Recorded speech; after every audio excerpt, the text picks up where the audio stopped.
अस्सलामुअलैकुम प्यारे दोस्तों, अगर आपके घर में बहुत ही ज़्यादा परेशानियां या फिर आपके घर में नौसियत बरसती है, आपके घर में परेशानियां बढ़ती चली जा रही हैं और आपके घर में पैसा भी बहुत जल्दी ख़त्म हो जा रहा है, पैसा आता है और बहुत ही जल्दी ख़त्म हो जाता है, तो फिर मेरे प्यारे दोस्तों आप लोगों को चाहिए कि आप लोग रोज़ाना हमारे चैनल से सूरह यासीन को सुनना शुरू कर दे। ऐसा करने से आपकी सारी परेशानियाँ, सारी मुसीबतें हमेशा के लिए दूर हो जाएंगी और आपके घर में खुशहाली आ जाएगी और आपके घर में पैसों की कभी भी तंगी नहीं होगी। प्यारे दोस्तों, सूरह यासीन एक बहुत ही पावरफुल सूरह है। सूरह यासीन को कुरान पाक का दिल भी कहा जाता है। सूरह यासीन से लाखों लोगों की जिंदगी संभल गई है। इंशाल्लाह आप लोगों की भी संभल जाएगी और लाखों लोग रोजाना सूरह यासीन को पढ़ते भी हैं और सुनते भी हैं। मेरे प्यारे दोस्तों, अगर आप लोगों का कोई कारोबार है, आपके कारोबार में बरकत नहीं हो रही है या फिर आपका कारोबार अच्छे से चल नहीं पा रहा है, आपको अपने कारोबार से फायदा दिखना शुरू नहीं हो रहा है, आपका कारोबार आपकी मर्जी के मुताबिक नहीं चल रहा है, तो मेरे प्यारे दोस्तों आप लोगों को चाहिए कि आप लोग रोजाना अपने कारोबार की जगह पर बैठकर हमारे चैनल से सूरह यासीन को सुन लिया करें। इंशाल्लाह ऐसा करने से आपके कारोबार में बेपनाह बरकत होने लगेगी और आपका कारोबार तेजी से चलने लगेगा। आपको अपने कारोबार से फायदे ही फायदे दिखना शुरू हो जाएंगे। आपका कारोबार कामयाबी की तरफ बढ़ता चला जाएगा। प्यारे दोस्तों, सूरह यासीन के बहुत ही ज्यादा फायदे हैं, बहुत ही बरकत वाली ये सूरह है। तो आइए मेरे प्यारे दोस्तों, अब आप लोग अपने मकसद को अपने दिल में रखिए। मैं आप लोग को सुना देता हूँ सूरह यासीन। आप लोग दिल लगाकर पूरे यकीन के साथ सुने। पर उससे पहले मेरे प्यारे दोस्तों, अगर आप लोगों ने हमें अभी तक सब्सक्राइब नहीं किया है तो जल्दी से हमें सब्सक्राइब कर ले। आप लोगों का सब्सक्राइब करना ज़ाया नहीं जाएगा, क्योंकि आप लोगों ने सूरह यासीन के चैनल को सब्सक्राइब किया है। और हमारी इस प्यारी सी वीडियो को दिल से लाइक करके कमेंट बॉक्स में हमें ज़रूर लिख दीजिएगा और हमारी इस प्यारी सी वीडियो को अपने तमाम दोस्तों तक ज़रूर शेयर करें ताकि वो भी सूरह यासीन को सुन सके। प्यारे दोस्तों, अगर आपकी शेयरिंग की वजह से किसी इंसान ने भी सूरह मुबारक को सुन लिया तो इसका सबब आपको भी मिलता रहेगा जब तक ये वीडियो चलती रहेगी। और हाँ मेरे दोस्तों, मैं आप लोगों को एक बात और बता दूँ, अगर आप लोग अल्लाह पर यकीन रख के इस सूरह मुबारक को मुकम्मल सुनेंगे तभी आप लोग को इससे फ़ायदा हासिल होगा। अगर आप लोग अल्लाह पर यकीन रख के इस सूरह मुबारक को मुकम्मल नहीं सुनेंगे तो आप लोग को इससे फ़ायदा हासिल नहीं होगा। तो आप लोग अल्लाह पर पूरा यकीन रख के इस सूरह मुबारक को मुकम्मल सुने, तभी आप लोगों को इससे फ़ायदे देखने को मिलेंगे। तो ये लीजिए मेरे प्यारे दोस्तों, आप लोग सुन लीजिए सूरह यासीन दिल लगाकर पूरे यकीन के साथ।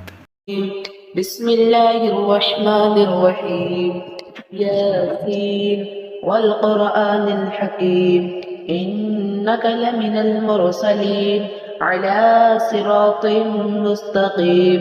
तंज़ीलल अज़ीज़िर रहीम लितुन्ज़िर क़ौमन मा उन्ज़िर आबाउहुम फ़हुम गाफ़िलून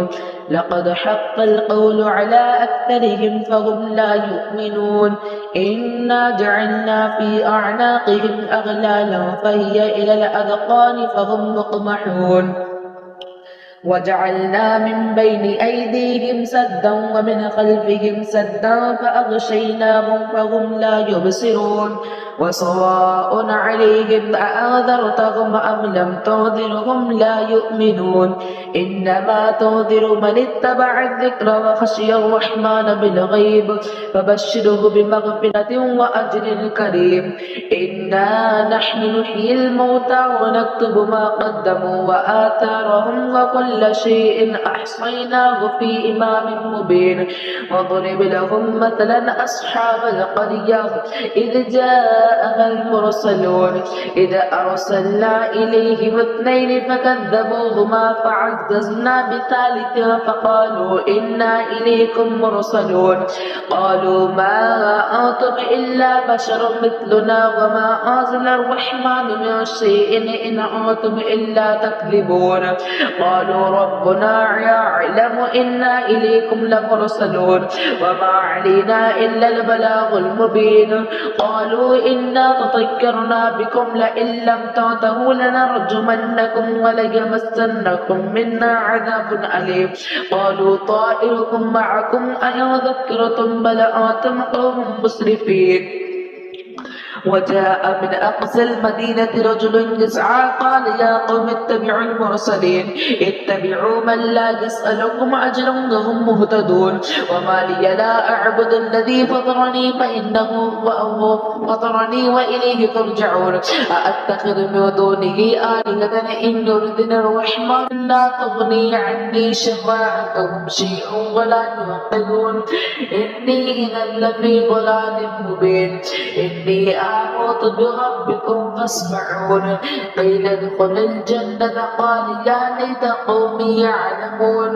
بما غفر لي ربي وجعلني من المكرمين وما أرسلنا على قوم به من بعده من وجود من السماء وما كنا منزلين يا كانت إلا صيحة واحدة فإذا هم خامدون يا حسرة على العباد ما يأتيهم من رسول إلا كانوا به يستهزئون ألم يروا كم أخلقنا قبلهم من القرون أنهم إليهم لا يرجعون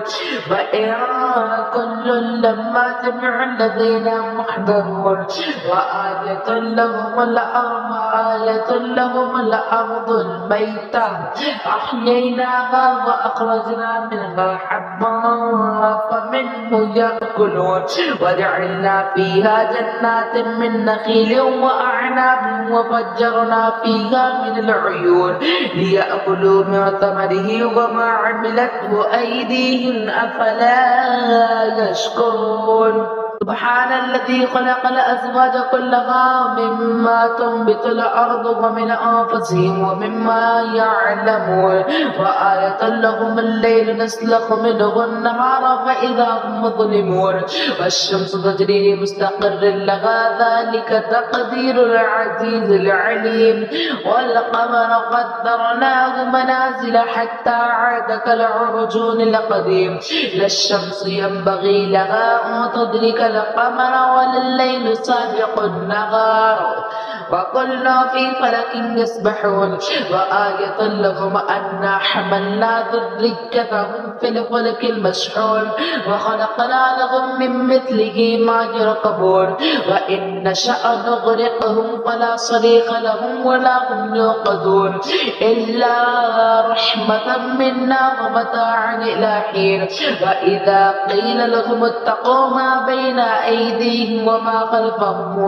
خلفكم لعلكم ترحمون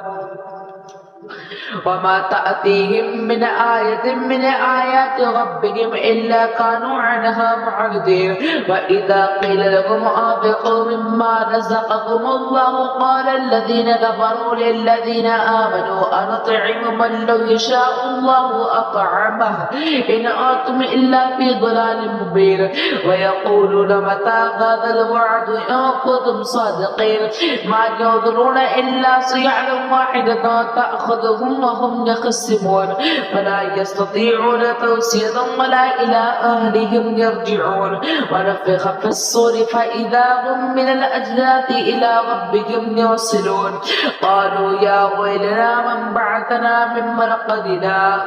هذا ما وعد الرحمن وصدق المرسلون إن كانت إلا صيحة واحدة فإذا هم جميع لدينا محضرون فاليوم لا تظلم نفس شيئا ولا تجزون إلا ما كنتم تعملون إن أصحاب الجنة اليوم في شغل فاكهون هم وأزواجهم في ظلال على الأرائك متكئون لهم فيها فاكهة ولهم ما يدعون سلام قولا من رب رحيم وامتاز اليوم أيها المجرمون ألم أعهد إليكم يا بني آدم أن لا تعبدوا الشيطان إنه لكم عدو مبين وأن اعبدوني هذا صراط مستقيم ولقد أضل منكم جبلا كثيرا أفلم تكونوا تعقلون هذه جهنم التي كنتم توعدون اصلوها اليوم بما كنتم تكفرون اليوم نختم على أفواههم وتكلمنا أيديهم وتشهد أرجلهم بما كانوا يكسبون ولو نشاء لطمسنا على أعينهم فاستبقوا الصراط فأنى يبصرون ولو نشاء لمسخناهم على مكانتهم فما استطاعوا مضيا ولا يرجعون ومن نعمره نكسه في الخلق أفلا يعقلون وما علمناه الشعر وما ينبغي له إن هو إلا ذكر وقرآن مبين لينذر ما كان حجا ويحق القول على الكافرين أولم يروا أنا خلقنا لهم مما عملت أيدينا أنعاما فهم لها مالكون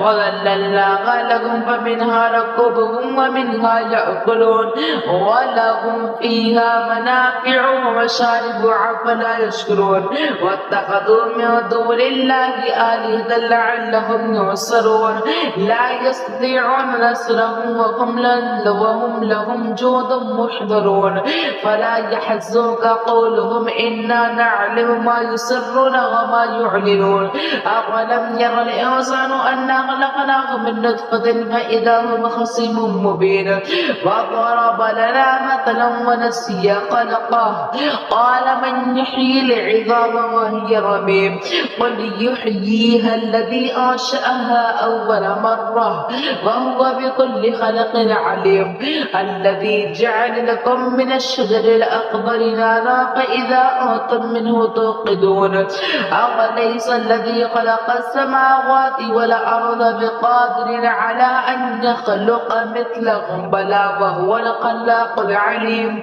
إنما أمره إذا أراد شيئا أن يقول له كن فيكون فسبحان الذي بيده ملكوت كل شيء وإليه ترجع